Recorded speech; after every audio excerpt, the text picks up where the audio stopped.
नमस्कार दोस्तों, स्वागत है सभी का सिंपली एक्सप्लेन में। आज हम लोग दिल्ली गवर्नमेंट वर्सेस जो सेंट्रल गवर्नमेंट का इश्यू चल रहा है, उसके बारे में जरा विस्तार से बात करेंगे। Because recently president of India ने एक ऑर्डिनेंस पास किया है on 19th of May 19th of May.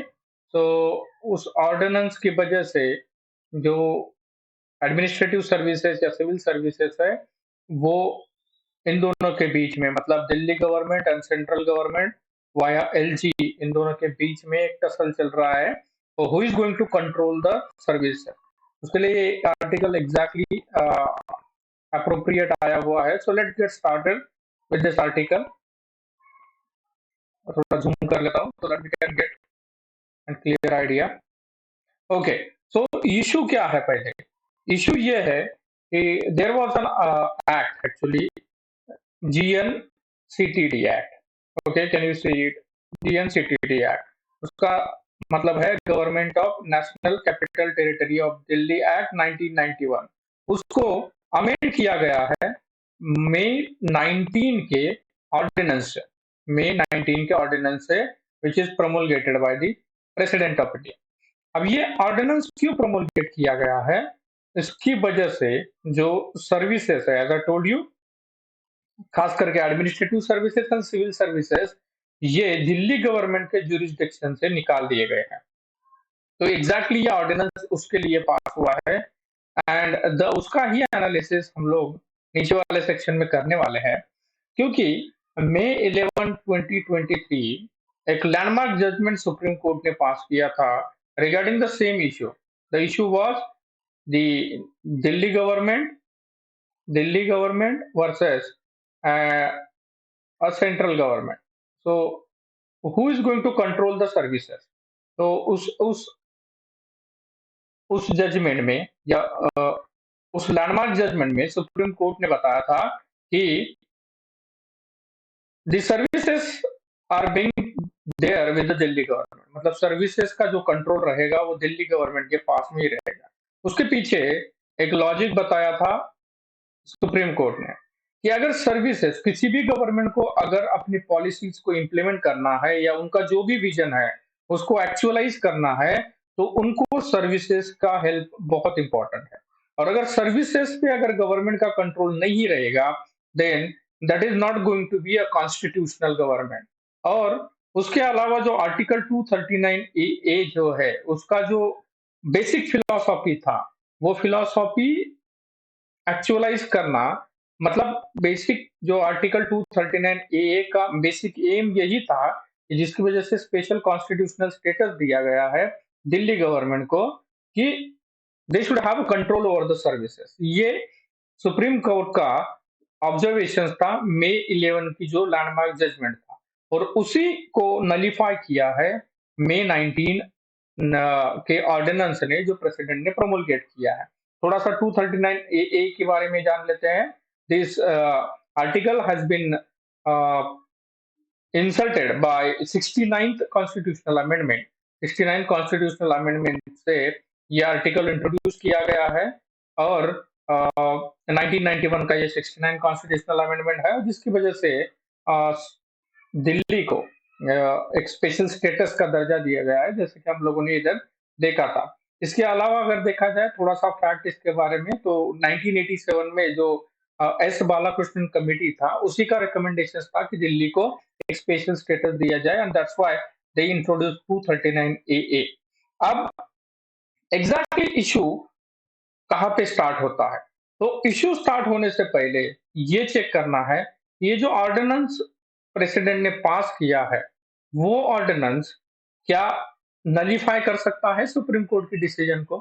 तो सुप्रीम कोर्ट ने बहुत सारे डिसीजंस में ये बताया हुआ है कि parliament does not have that judicial power. They have mentioned it very clearly that Parliament don't have the judicial power to override the decisions without changing the basis of the decision। मतलब अगर आपने जो मूल base है वो अगर decision का change कर दिया, then you can override the decision. लेकिन अगर आपने बीसीसी चेंज नहीं किया है डिसीजन का, you are not going to override the decision either by act और आइदर बाय एनी ऑर्डिनेंस। तो जो ये केस है, जो ऑर्डिनेंस अभी पास किया गया है regarding the national capital territory act, उसमें कोई भी बेसिस मेंशन नहीं है कि जिसके बुनियाद पे ये बोला जा सके कि जो ऑर्डिनेंस है वो नलीफाई करता है सुप्रीम कोर्ट के डिसीजन को। तो ये एक प्रॉपर ऑब्जर्वेशन है। तो इसी की वजह से ऑर्डिनेंस एक्चुअली बहुत लीगल और कॉन्स्टिट्यूशनल क्वेश्चंस क्रिएट कर रहा है। I mean, there are certain constitutional and legal questions that have been raised.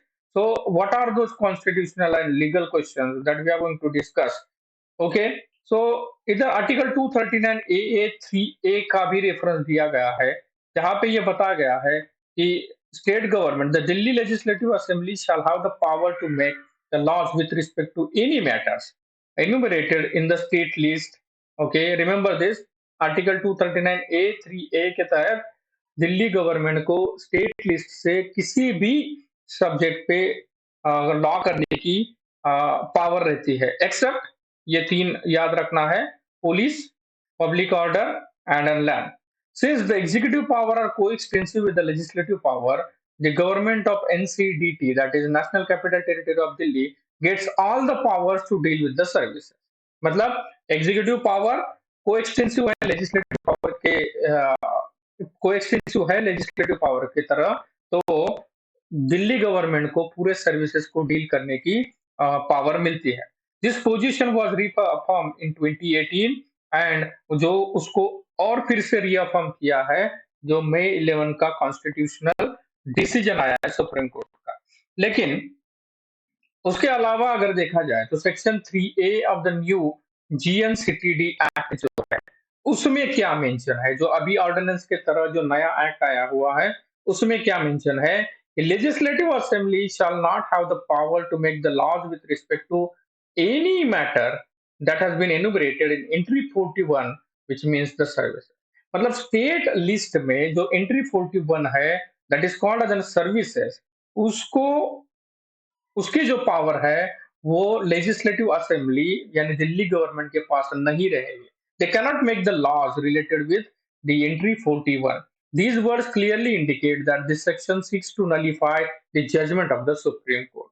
यही बताता है कि सुप्रीम कोर्ट की जजमेंट को ये ऑर्डिनेंस और एक्ट नलीफाई करने की कोशिश कर रहा है। ये first what we can say concluding remark हुआ या आर्ग्यूमेंट हुआ अगेंस्ट द ऑर्डिनेंस। जो सेकंड सबसे इंपॉर्टेंट आर्गुमेंट है वो है चीफ मिनिस्टर की पावर को ओवरराइड करना। Ordinance confers that the powers of posting, the transfer, disciplinary matters related with the services will be dealt with National Capital Services civil services authority, that is NCCSA. NCCSA को पूरी power है कि वो services से related जो भी posting, transfer, disciplinary matter जो भी रहेगा वो डील करेंगे। और वो जो सर्विसेज है उसमें एक चेयरमैन रहेगा, सॉरी जो अथॉरिटी है national capital civil services authority, उसमें एक चेयरमैन रहेगा और 2 मेंबर रहेंगे।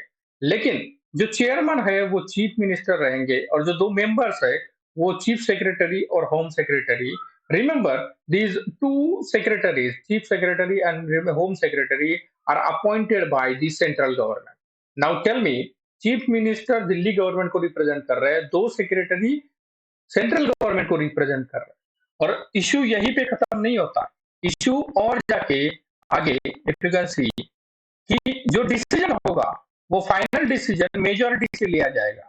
2 members can take all the decisions, make the purpose of constituting this authority of all too obvious. Means 2 member आसानी से डिसीजन ले सकते हैं क्योंकि उनकी मेजोरिटी हो जाएगी। तो उस वाले केस में चीफ मिनिस्टर की position is just like an vacant position. So all decisions relating to the posting, transfer, disciplinary issues, etc., will be taken by the 2 officers. An opinion of chief minister will not have any value into it. So these decisions will then be forwarded into a lieutenant governor of Delhi, and whose decision shall be final. So overall जो जो ये authority है national capital civil services authority, उसमें एक chief minister as a chairperson और 2 secretary home secretary and principal secretary. लेकिन उन दोनों की पोजीशंस या उन दोनों की अपॉइंटमेंट सेंट्रल गवर्नमेंट करेंगे। और उनकी जो डिसीजंस रहेंगे वो मेजॉरिटी पे रहेगा, अथॉरिटी के डिसीजंस। लेकिन अगर आप लोग देखोगे कि 2 जो है वो सेंट्रल गवर्नमेंट के एम्प्लॉयी है, so how can these chief minister's voice will be get heard into this matter? तो ये एक सेकंड मोस्ट कंटेंशियस इश्यू है जहां पे चीफ मिनिस्टर की पावर ओवरराइड हो रही है। बाद में चलते हैं next power.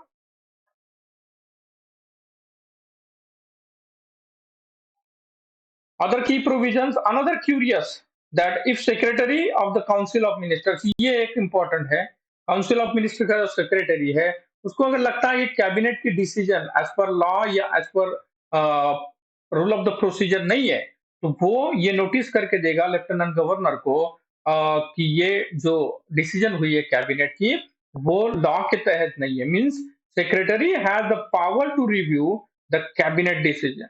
Secretary has the power to review the cabinet decision.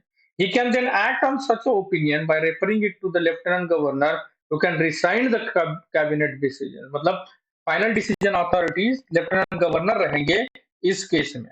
तो ये एक ओवरराइडिंग पावर है दिल्ली गवर्नमेंट के ऊपर।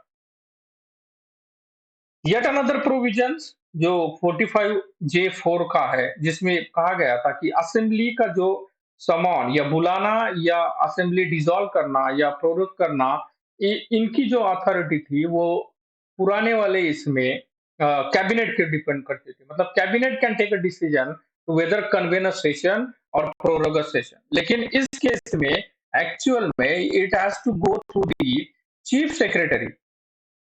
मतलब जो प्रपोजल रहेगा असेंबली को प्रोरग करने का वो चीफ सेक्रेटरी के पास थ्रू लेफ्टिनेंट गवर्नर और चीफ मिनिस्टर के थ्रू जाएगा। मतलब यहाँ पे भी कैबिनेट के डिसीजंस को ओवरराइड किया गया है या उनकी पावर को ओवरराइड किया गया। तो ओवरऑल ये 3 चीजें हैं जहां पे हमें लगता है कि दिल्ली गवर्नमेंट की पोजीशंस वीक करने के लिए ये ordinance has been promulgated and that's why the author has argumented that this will undermine the constitutional status of Delhi government that has been given under Article 239A AA, and this will again will have a serious repercussions on the federal system of India. तो जो federal system है India का उसको भी affect कर सकता है। So जो कंक्लूडिंग रिमार्क है, the ordinance as it stand suffers from the serious legal infirmities. That is what this former Secretary General of Lok Sabha has been argued.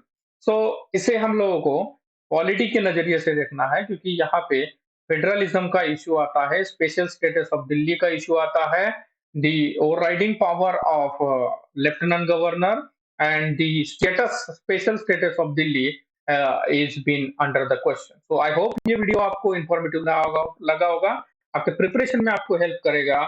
Thank you for listening. If you like the video, hit the like button and subscribe to the channel. We will meet again with a Simply Explain. Thank you.